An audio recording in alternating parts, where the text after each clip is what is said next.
Hello, everybody. How are y'all doing today? I am excited to be here live with you to continue our conversation around deconditioning. And we did get a few questions from some of you over the last week or two. And one of the questions that multiple people asked was, how can I accelerate this process? Right? Because I think a lot of us, when we first start with human design, if you ever heard the classic talking point of it takes 7 years to decondition, right? Ra always said it takes 7 years from the time you discover your human design to go through that full process of deconditioning. And I know that many or most people will hear that and go, oh my God, 7 years. I can't, I can't wait that long. I don't want to wait that long. How can I speed this up? Right. And so this brings up a really good and important conversation around divine timing and the chart in general, right? Because I think that this is something that comes up a lot for us in so many ways. We want to hurry up divine timing around living into our purpose, living our lessons, receiving the things we want to be receiving, right? Well, Karen will always say we can't control divine timing, but we can influence it. So let's talk a little bit about that, about how we can influence divine timing and also about how timing plays into our deconditioning. So why do they even say that it takes 7 years in the first place, right? So I know that there are a lot of people watching who have discovered human design at different times, right? Maybe you just learned about human design. Maybe you're fresh in the beginning of your discovery. Maybe you've been working with human design for a while, but I think there's kind of a collective experience around we discover our design, we see this blueprint and this map of living most fully in alignment with ourselves. And I know that a lot of us have had the experience of, oh my gosh, this is so accurate, right? Like, this is so how my energy functions, or these are so the challenges that I have, or these are so the gifts that I have, right? Or learning to live into those gifts. And the very first thing that we are always guided to start with when we discover our design is to live into our type and strategy and to live in alignment with our authority. I don't know about y'all, but it is a process to get into harmony with this, right? Like, we are not taught, most of us, to live in alignment with our strategy according to our human design. I think most of us are taught to function like manifestors, right? Just go out and make it happen, have an idea, go do it, right? And for the majority of people, we're not designed to function that way. There is a degree of waiting. There is a degree of needing to wait for something to respond to, whether you're a generator or manifesting generator and you're responding to stimuli in your environment, or you're a projector and you're waiting for the invitation, or you're a reflector and you're waiting, that one lunar cycle or more to feel really clear. And honestly, Karen's been talking a lot about this too, that even manifestors, I think a lot of people think it's easy for manifestors. Oh, you can just go out and do whatever you want. Well, there's divine timing for manifestors too. And I've talked to a lot of manifestors also who feel like they actually sometimes, not all the time, none of this is a generalization. Again, as Karen will say, people make terrible formulas. So none of this is formulaic, but I know a lot of manifestors who are like, man, I wish that I had, needed to respond to something to give me this feedback loop from the universe that it was the right time or the right opportunity. There can feel like there's some spaghetti throwing at the wall to figure out when it's right to act on that inspiration and that internal creative flow. It's a very internal process for the manifestor, right? And kind of needing to do some trial and error and figure it out. So everyone is really connected to divine timing around how they're flowing with their strategy, with their energy, and with when it's aligned to take correct action. So learning to live in alignment with your strategy and your authority is a huge piece when we first discover our human design.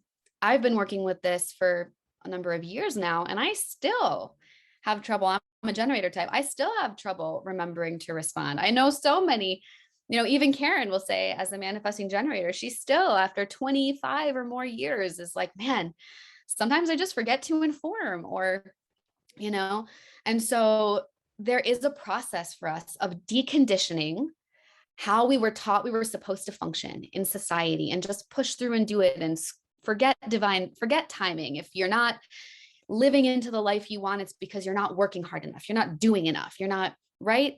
Like that messaging is honestly really harmful for a lot of people. So for us to decondition a lot of that programming and that messaging and get in alignment with our strategy and authority takes time.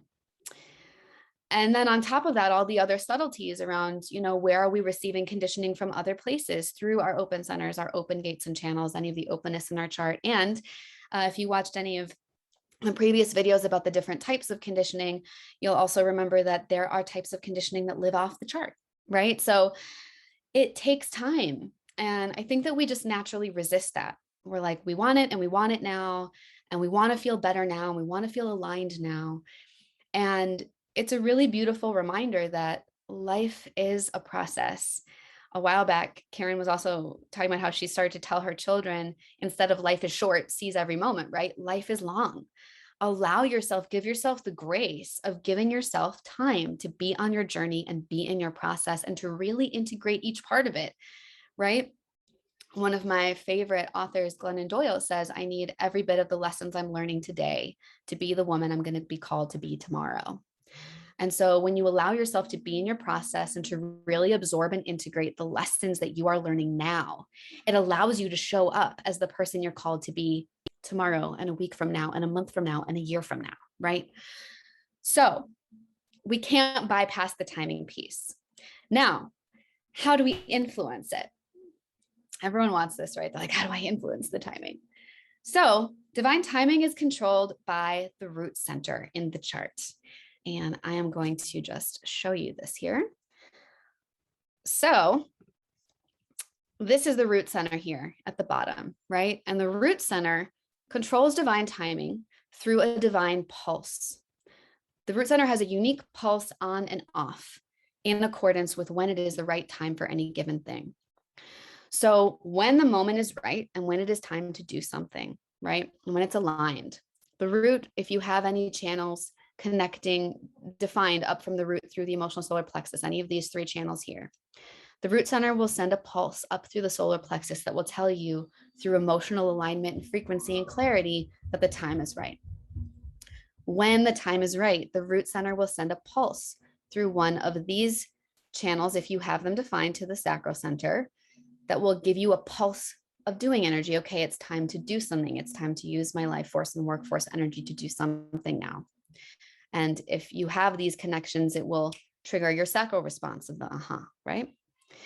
And the root center, when the timing is right, will send a distinct pulse. If you have any of these channels defined through the spleen, will send a pulse of intuitive knowingness up through the spleen. Now is the time, right?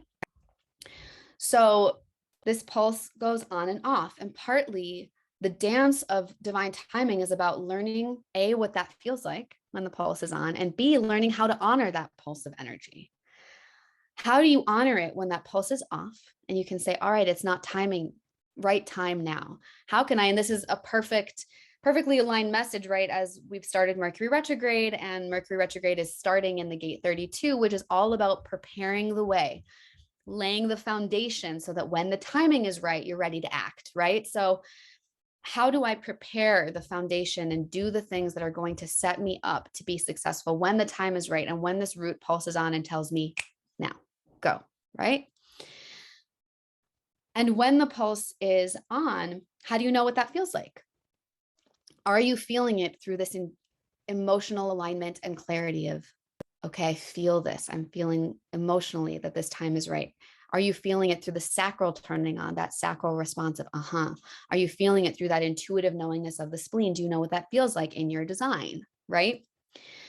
And so Karen had done a challenge a while back, a root center challenge, where she went through each one of the gates in the root center. And it was all about this regulator for divine timing and what each gate feels like. So you can go back and check that out. It's on her Facebook and her Instagram if you're interested in that root center challenge. You can definitely go back and check that out. And so how do we align so that we can influence divine timing? Well, for the spleen is the center for courage, right? So those channels that connected the root to the spleen, right? In their challenging expression, those can be what we call fear gates, right? So how do we mitigate the fear to influence and align divine timing? You can mitigate fear through your alignment with joy, your alignment with curiosity, and your alignment with preparation, right? That's that gate 32 I was just mentioning.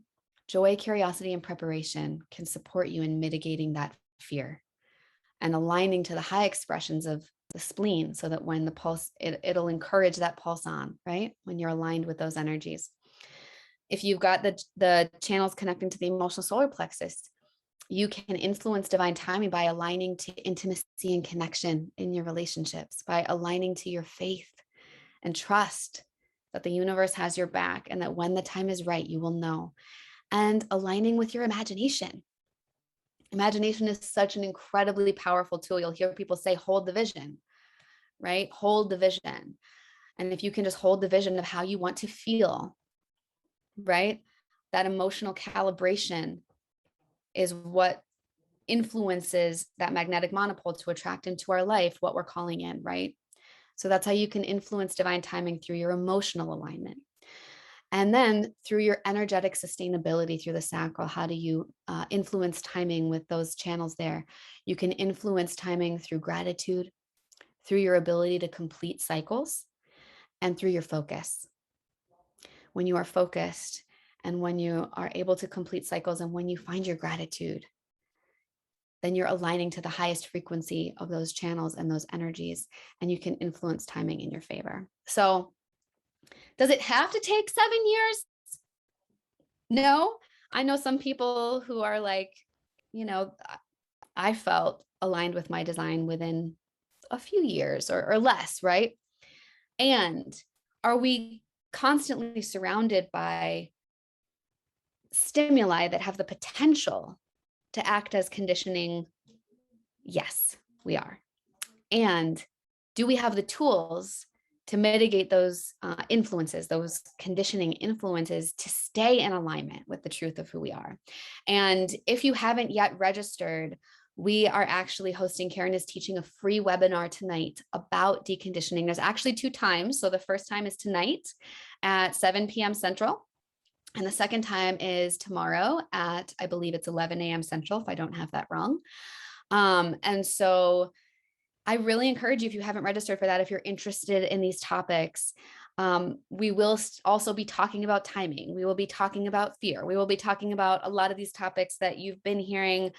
We'll be talking about that more in depth. Karen will be teaching about the nature of conditioning, about how to accelerate your deconditioning through use of energy psychology tools. She'll be talking about all these different topics more in depth and things I haven't even covered here. So I highly recommend, if this is something you're interested in, if you want to learn more about it, definitely register for that webinar. We'll make sure that we post the registration link in the comments here so that you can sign up. And I hope this was supportive for you. And I really encourage you today to align with your joy, align with your curiosity, align with your ability to prepare, align with your intimacy and connection with others as much as you can, align with your faith, align with your imagination, align with your sense of gratitude, align with your focus and your faith and capability to complete the things that need to be completed so that you can make space for something new to come in. Okay? And know that wherever you are in your journey is exactly where you're meant to be. And you need every bit of the lessons you're learning today to be who you are meant to be tomorrow and beyond. So hopefully I'll see you either tonight or tomorrow for the webinar on deconditioning. And take it slow, take deep breaths, communicate slowly and carefully. It's still Mercury retrograde, and know that we love you. See you later.